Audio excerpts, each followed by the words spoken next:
শ্রোতাগণ, আমার ফ্যামিলিতে আমরা এই তিনজন নিয়েই মনের ব্যথা নিয়ে কবিতাটা লেখা। কবিতার নাম সবজির দোকান। সুরক্ষার পাশে সবজির দোকান আছে, মা ও ছেলে মিলে কিছু সবজি বেচে। কলমি, হেলেঞ্চা, কুলেখাড়া, কচু শাক টাটকা পাবেন। ছেলেটি অসুস্থ, নার্ভের রোগ, হ্যান্ডিক্যাপ, মাথা খারাপ, কথা বেশি বলে না, মায়ের পিছু ছাড়ে না, পড়ালে কিছু বোঝে না।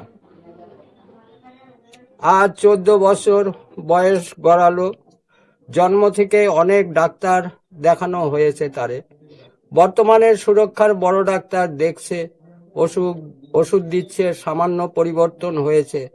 বড় অসহায়, সবজি বেচে পেট চলছে কোনো মতে।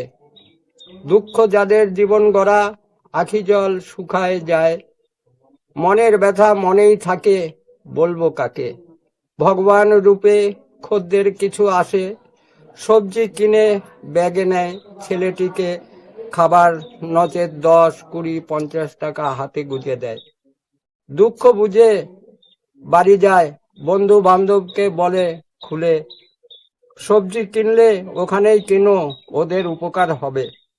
ভগবান প্রিয় খদ্দেরগণ, ভাবায় মন প্রণাম জানাই। দুঃখের কথা কবিতায় লিখিলাম, চোখে জল, কলম থেমে যায়। আসবেন সবাই, আর নয় প্রণাম জানাই।